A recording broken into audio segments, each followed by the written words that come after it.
Okay, we are on after a little bit of an ordeal. I hear a little bit of sound trouble, but apparently we're going to be okay. I'm having a great, well, after our crisis of getting in touch here, video-wise, I'm having a great talk with Mike Vacarro. This is our second video conversation.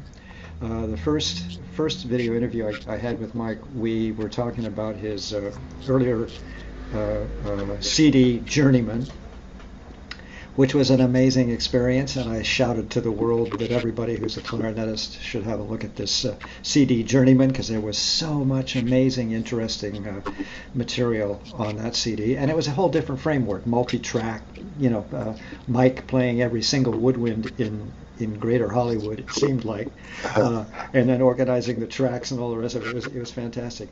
But this second CD, it's called A Whisper, a Sigh, a Dream. I want to tell you, I told you or hinted at it off camera earlier. I never know what I'm going to get into with you. I'm always, I'm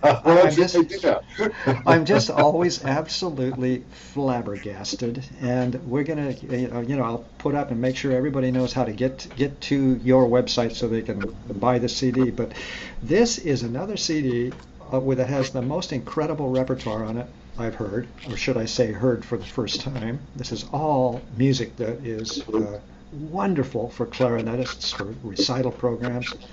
A whisper, a sigh, a dream, and what I love more and more about you, Mike, is the way, and I mentioned this earlier, is the way you share your collegiality, if that's the right word. In other words, you have over the years, obviously, you are Hollywood. You have been in it and still are, and you have the shop and all the rest of it.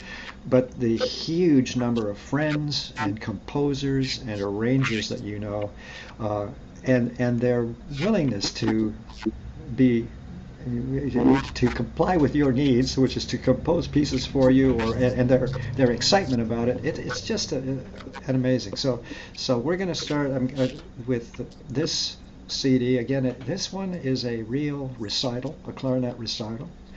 You do not run through the whole gamut of instruments. It's simply an A clarinet at one point, a B flat clarinet, but you make use of your friends in Hollywood composition, Hollywood composers, and you discovered a composer I've never heard of, the French composer we're going to discuss. Beautiful, beautiful sonata. So it's quite an album. But let's begin. Mike, can you give me a little overview about how A Whisper, a Sigh, a Dream began? Because you do have a very significant partner in this CD. Right. Well, Mark Gasparro, who is the composer of A Whisper, a Sigh, a Dream, and the recordist, and the mixer, and the piano player, and everything is a friend of his did the cover. Very integral part of the whole thing. But A Whisper, a Sigh, a Dream, he wrote for violin and piano, and the violinist played it, and it just kind of got put on the shelf. And I said, write me something. He says, well, I don't have anything really except for, well, there's this violin piece. He said, I don't know whether it worked for clarinet or not, but it just laid perfectly on the clarinet, Yeah. So that was it. That was the start of it. And, it was a thing where, I wanted to do an album, and we just started getting together and rehearsing and seeing, what we were going to do. And I don't know, it took us maybe a year. And he lives a long ways away in LA. It's 2 hours to get anywhere. It was about 2 hours to his house, and I go out there because he had a piano and I didn't, and it was good every time. By the way, that's the life in LA, driving 2 hours just to get from one end of town to another. Yeah, right.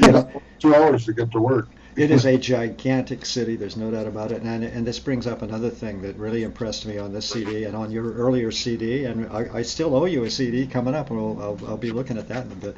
But and all the many composers, Hollywood composers that I'm now talking with that are putting out CDs, this real need, and I realize now that it really is a need of Hollywood composers to really, they really still want to dip into some serious works. So, we have what we do for a living, and we have what we what we wanted to do when we started in the business. And for me, the only way to play with great players was to be in the business. I really didn't care about that, but if you're not in the business, you don't play with as good of players. Yeah, So that's why I got in the business. But there's no real music, quote unquote, in the business. So everybody, composers, musicians, we want to play real music. So we find these little outlets. It doesn't pay anything. That's right. There's this music. That's why we were charmed when we were. So at some point, it charmed us, and we have no choice but to do it. I hear this over and over again, and again, it's not even judgmental, at all. It's just that I'm really fascinated because I hear this over and over again. Composers in Hollywood making money, they're doing their thing, they're chasing. It's hard work, that. It's all of that business stuff, and they just are hankering to show their PhD degree recital they wrote to get their degree and so on. And also just the idea that these people just don't come off the streets, these Hollywood musicians. These people have major and advanced degrees. They have been through composition. We have the West Coast version of Juilliard in Los Angeles. That's just really hit home with this album. Let's talk about some of these composers. And I guess we've already mentioned Mark, who also you very graciously give him a wonderful opportunity with a beautiful Debussy piece, one of the preludes. And once again, I'm knocked out by the level of musicianship in Los Angeles. This is a concert pianist, Mark, as he proves very easily with the jazz pianist. He's on my new pop album. It's a jazz pianist. Here we go. It's this Gunther. I'm sounding like a broken record, but this Gunther Schuller third stream.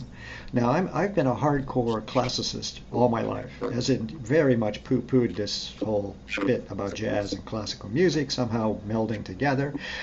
All I see and hear now, especially from the young musicians in their 20s and 30s who are moving up into the business, if you will, is this capability to improvise freely, to riff at will, and then they sit down and play a Chopin concerto with the Burbank Philharmonic or something. I mean, unbelievable. So how about Tim Simonek, or did you have something to say there? Yeah, well, I did. It's changed from when we were young. I mean, I remember when I was young, talking about 5 or 6 years old, there was 3 television stations and maybe 6 radio stations. Now you can hear classical music anywhere. You can hear jazz anywhere. Internet, television, radio.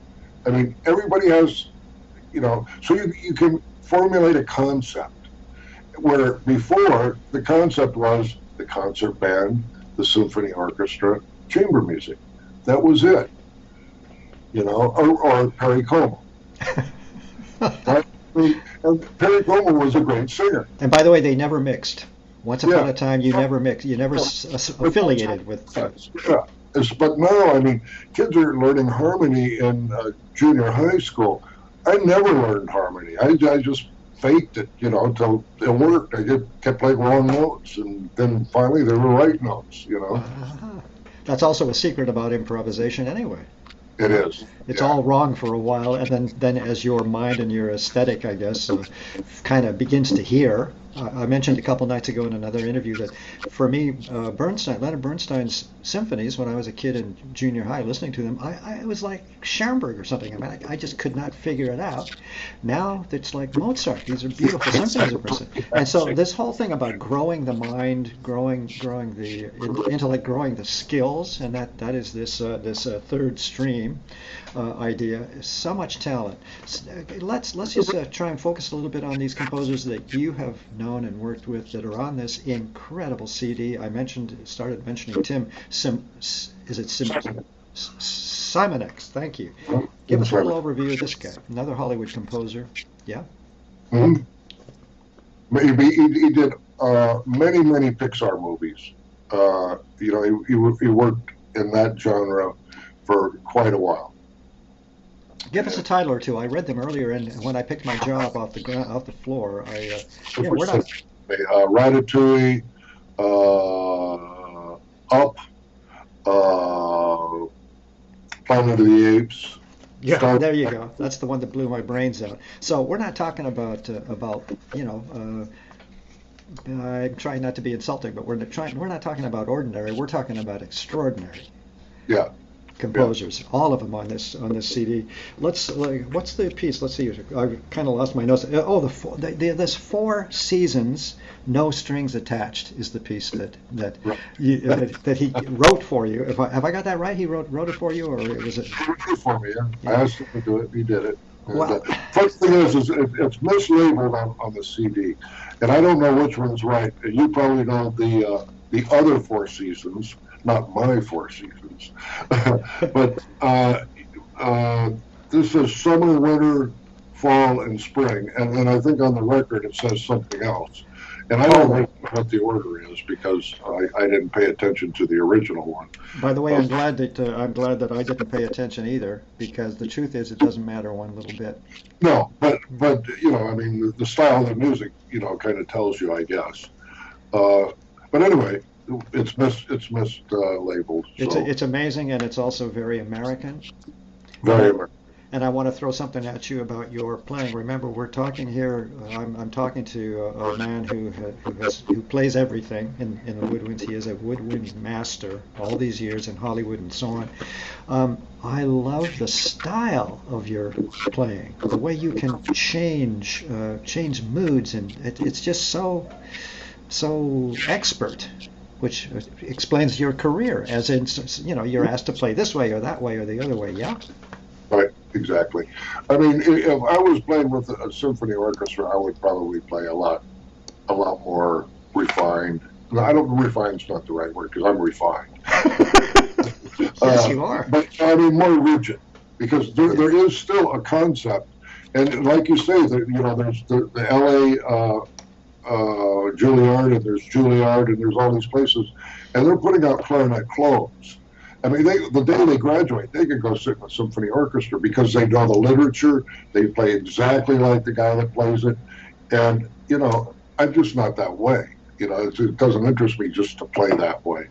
But the kids that are graduating now are amazing, but they play that way, the certain way that you can't interpret it too much because it's set. Beethoven is always done like Beethoven. Yeah. Mozart, you can't. Mozart, you can see through. You can't change a thing in Mozart. You can't do it. But as far as these young players, boy, we sound like a couple of old cronies sitting around our beers, pouting in our beers. But about these really brilliant young musicians coming up in their 20s and 30s, I see them all the time at the Music Academy of the West, is that they so easily now transfer from genre to genre with increased skill, and also a little slapping around over the years as their career goes on. They'll shape up and open up and all the rest of it. Oh yeah, so absolutely. I have every faith in that. I want to talk. So we've mentioned Tim's piece, Four Seasons, No Strings Attached, which by the way is very interesting. There's no fun. There's no fooling around here. That's beautiful. It was a very difficult piece because he does a lot of like 7 against 5, things like that, and we really had to learn how to not read it, but just kind of feel what he had in mind. And he was very happy with it when we got done. But it really was a journey learning it, and it was a good journey. Yeah, it was. Yeah. And now talk about, again, I mentioned earlier that you just continue to amaze me. I just had no idea what I was getting into with this CD, just as with Journeyman.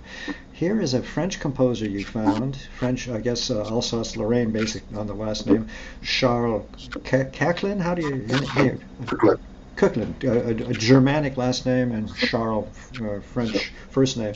A musician, right up there with Fauré and the others in the French, that French late Romantic school.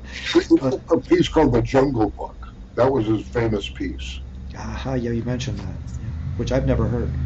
Yeah. In fact, I'd never heard any of this stuff by this man. Amazing. Anyway, this is a solo clarinet piece. It's an A, is it? A clarinet? I can't. A clarinet. Yeah, beautiful, by the way. Just the subtle difference between B flat and A clarinet, the timbre is so interesting. But one of the questions I wanted to ask you about, first of all, amazing, late 19th century, but here's my question. The way you play this piece, this solo clarinet piece that every clarinetist who needs a wonderful piece for a program should be running out and buying immediately, it's so free. I wanted to ask you, it's almost improvisatory. How did you approach that piece, and how does it look on the page compared to how you realized it? It looks kind of like I played it. You know, the way I came across him was I was studying flute with Luella Howard, and she was a long time with the LA Phil, and then when they still had studio orchestra, she was at 20th Century Fox. She turned me on to him because there's this piece by him. It's called 12 Pieces for Flute and Piano, and each piece covers a problem on the flute. You know, so if you can play all 12 pieces, you know, mastered a lot of the problems on the flute. So that's how I ran across him. And, you know, like when you do a CD, you're looking, you know, through all the catalogs, and you're looking online. And I saw his name with the solo clarinet piece. I said, well, I got to buy it, just see what it is. And I played it, and I thought, well, that's nice. That'd be a nice, you know, little rest piece without piano, you know. Yeah, well, yes, actually, exactly on the CD. And again, I have the conversation all the time. We don't need to particularly go there, but I just want to remind everybody that's out there the tremendous process to put together a CD, the time involved, the hours, the research, all the rest of it, let alone the money, the cost. all the rest of that. So yeah, it's quite an achievement for anybody and everybody that I've interviewed so far about achieving a CD. It's really something. You don't just dash them off in the back of the room. And I have to compliment you too. I mean, what you're doing.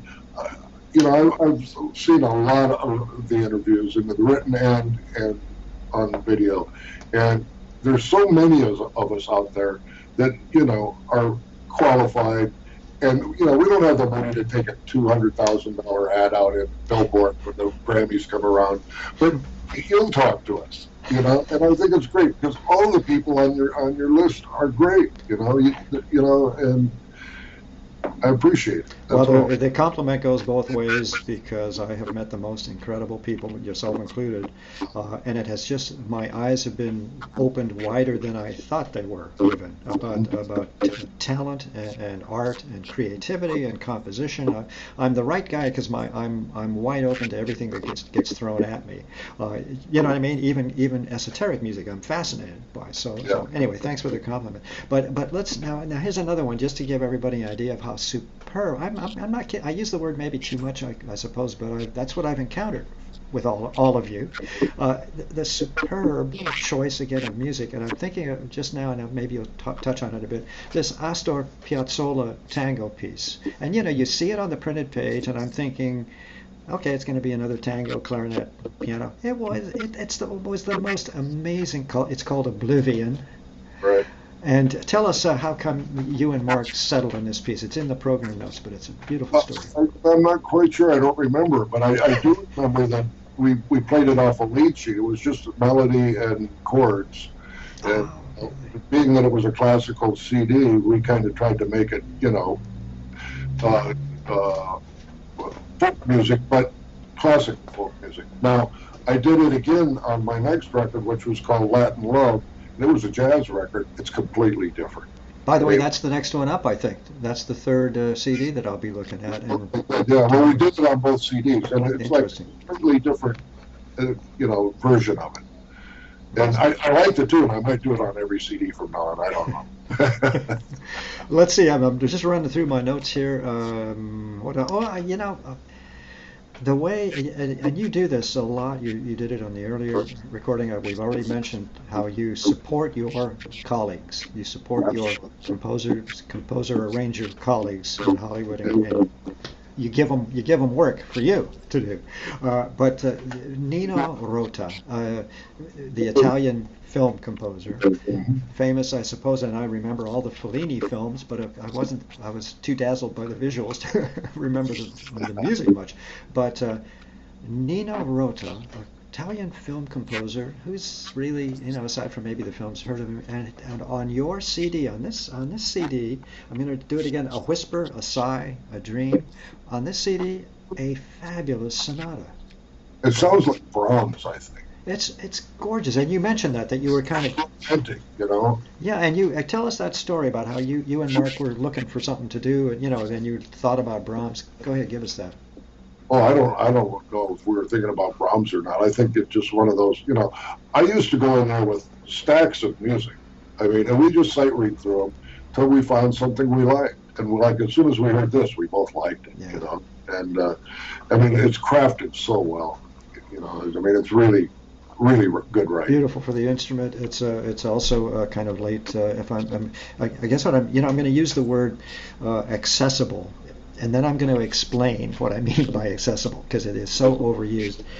It's not This CD is very accessible, and it's accessible not because it's easy on the mind or on the intellect. No, not at all. It's accessible because this music that you have chosen needs to be heard. I mean, it's brilliant stuff. That's why again I was just blown away by your selections and so all of these composers. I'm thinking now of a Hollywood composer. I think, correct me if I'm wrong, but Victor Vacarro. Yeah. Another, he's I think has passed, hasn't he? But did you know him in the 70s? Sorry, Victor. Actually, he got a Grammy Award for Ray Charles' very last album. He got it as best arranger. Amazing. Was this what's the title of that piece of Victor's piece on the CD? I'm just trying to find. Let me have a peek too here. It's called Neapolitan Suite, I think. That's right, and it's charming, really charming. What he did is he's Calabrian, so he wrote like 40 little Calabrian pieces. And when I said, you know, I need something to finish the CD, he said, I don't know what to write. I said, well, take one of those Calabrian pieces, you know. So he took 3 of them, you know, and he just made this little suite, and it's charming. Tell us a little bit about Calabrian music. Well, that's in the middle of Italy, you know, Calabria, and that's where his family's from, you know, Sorrento and Naples and around there. So there are those folk elements. They have this style of folk music, you know, of songs, and he just, you know, because that's who he was, he just wrote a bunch of them, and that's what we ended up doing. And also, let me just speak again to what I mentioned earlier. Though, because of your career, the way you can change color, the way you can change mood, the way you can improvise, all of that is so evident on this CD and so colorful. I don't know if I used the word yet, but everything is so colorful, and it's just the style of being a studio musician. Correct me if I'm wrong, but you come in, something's thrown at you, you have 20 minutes to make it right and play it once, and there are suggestions, you know, in the style of or this or that or the other thing, and boom, out it pops. Tell us about that a little bit. I mean, it's true, right? It's just being exposed to a lot of different things. You know, the more things you're exposed to. I mean, you know, I tell my students, you know, it's like a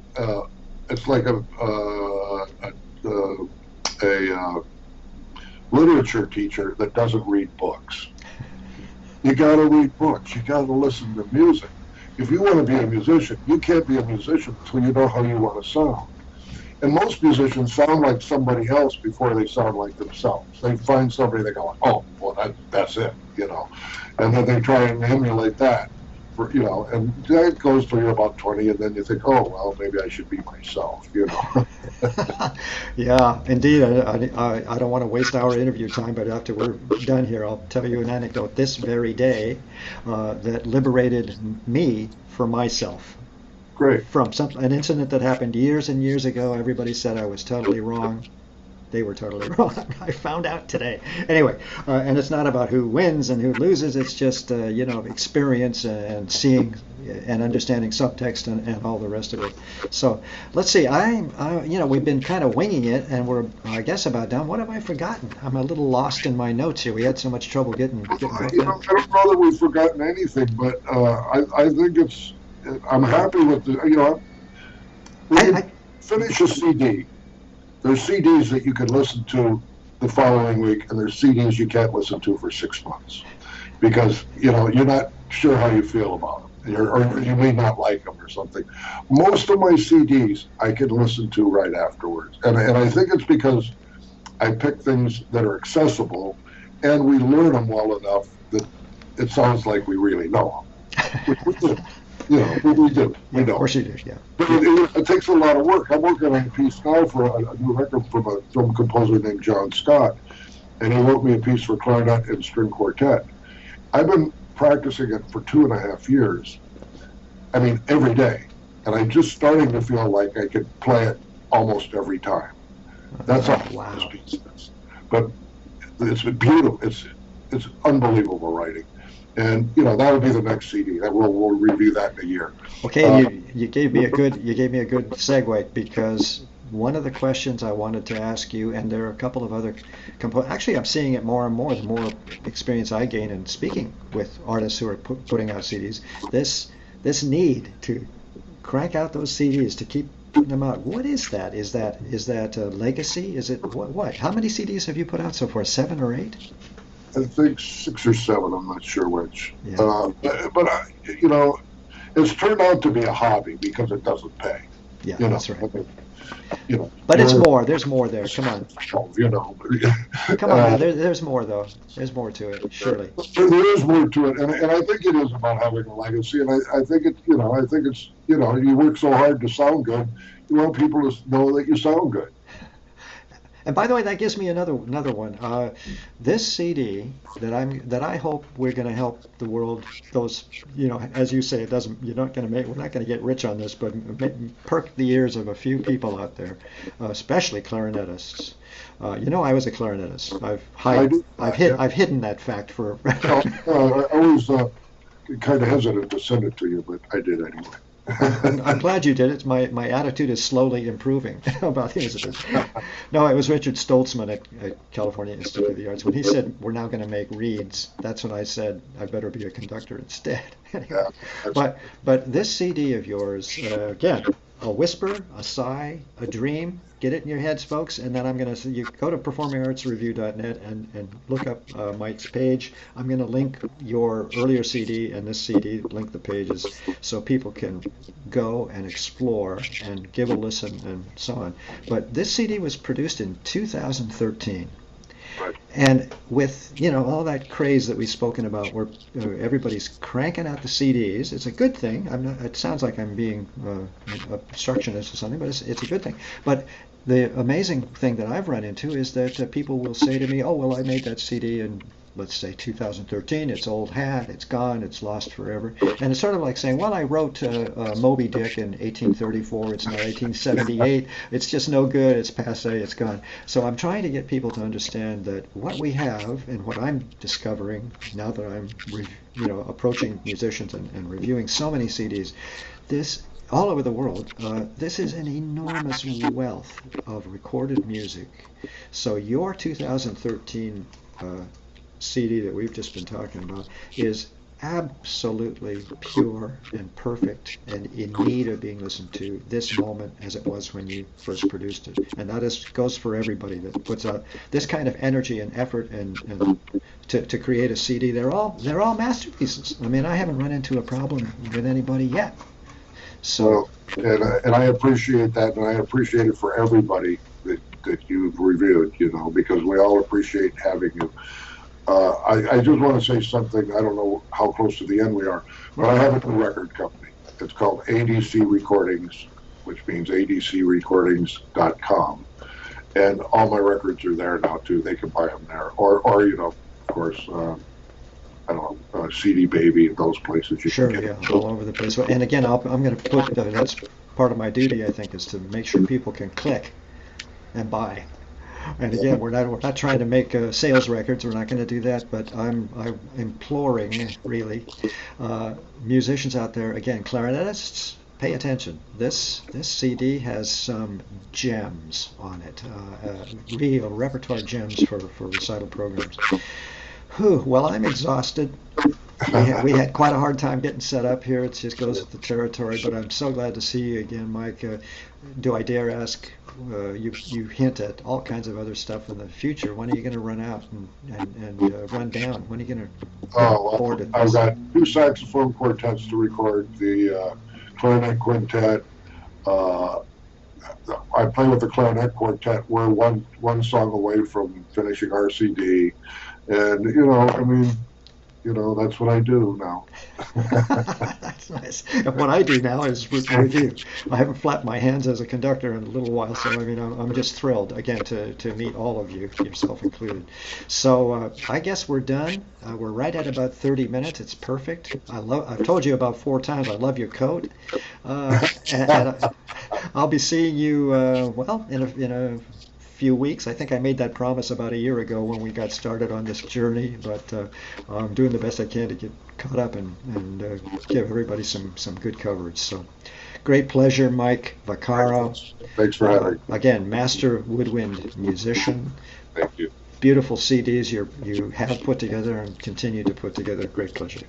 Appreciate it. We will see you next time. Okay. Bye.